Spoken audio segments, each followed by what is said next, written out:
Oh, hello. Welcome to the Curious Emporium. Have a look at what we have in store for you. Have you ever heard of a place that was once, the glittering jewel of the Mediterranean? A sun-drenched playground for Hollywood stars? Now picture that same exact place, but as a ghost town.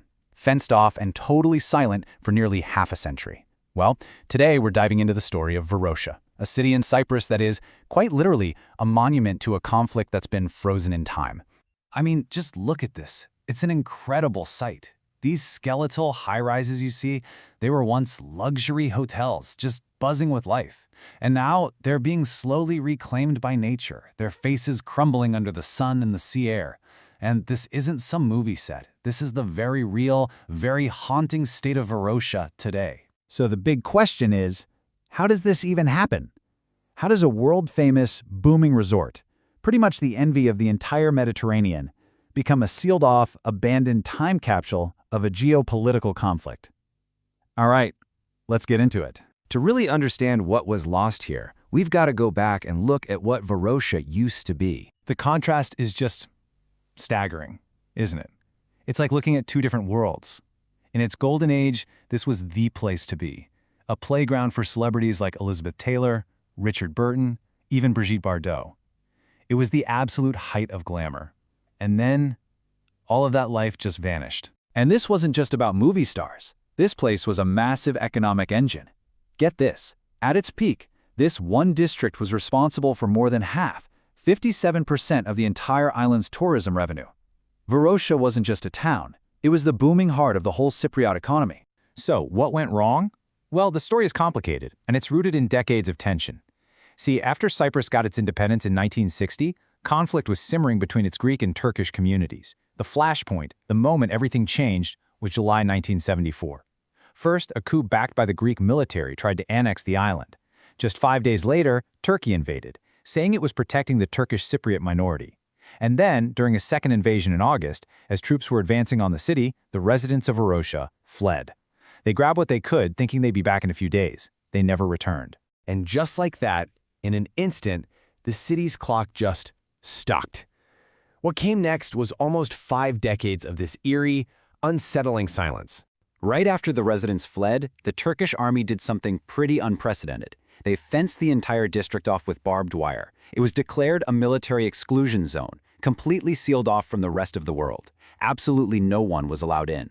And this is where the story takes a really critical turn. The international community stepped in. In 1984, the UN Security Council passed this resolution, which basically froze Varosha in time. It said any attempt to resettle the area by anyone other than its original inhabitants was inadmissible. This one resolution is the key reason Varosha was kept empty, becoming this strange pawn in a political stalemate that's lasted for decades. So you have to wonder, what did life, or, the lack of life, actually look like inside this forbidden zone for all those years? For the people who once called Varosha home, it's a story of just profound loss. People like Emily Marketis, who was born and raised there, she describes it as an open wound. For nearly 50 years, her only connection to her childhood home has been just a small handful of photographs. Can you imagine? Inside that wire fence, a totally surreal scene unfolded. Nature just began its slow, steady takeover. You had cactus plants and flowers pushing up right through the streets. Those hotels, once symbols of modern luxury, started to rust and decay. But the eeriest part? Signs of the life that was so suddenly abandoned were still there. Shops with 1970s mannequins in the windows, and car dealerships with brand new 1974 models still on display, just gathering dust. A true time capsule. And then, after 46 years of silence, a sudden shift. In October 2020, Turkish and Turkish Cypriot authorities reopened parts of the beachfront. This created a really strange and pretty controversial new phenomenon, the rise of so-called dark tourism in a city still so clearly haunted by its past. This reopening cracked the door to a question that's been lying dormant for decades. What on earth is the future of Varosha? And believe me, the stakes are high. As local stakeholders have warned, without a clear, constructive plan for what comes next, if the vision is not there, We will face a vacuum that will lead to a bad result.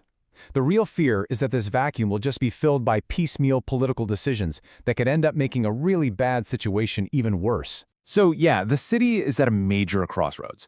One path is the one it's on now, basically remaining a political pawn with these small openings that don't really resolve the core issues. But there is another, much more ambitious vision being proposed, to transform Varosha from a symbol of division into a model of peaceful coexistence and innovation. This city of tomorrow idea is all about taking a 50-year leap into the future. It imagines rebuilding Varosha not just as it was, but as a state-of-the-art eco-city, a place with a diversified economy, attracting young creators and investors, and, this is the crucial part, built on cooperation between both Greek and Turkish Cypriots. And we're talking about a complete modern infrastructure built from the ground up. Instead of just being all about cars, the focus would be on sustainable transport, like trams, bicycles, and these really friendly pedestrian zones.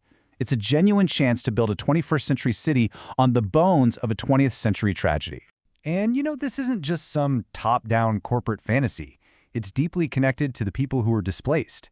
The Famagusta Eco-City project, for example, was inspired by the dreams of former residents, like Emily Markides, who actually channeled the pain of her loss into a vision for a revitalized, sustainable, and peaceful hometown.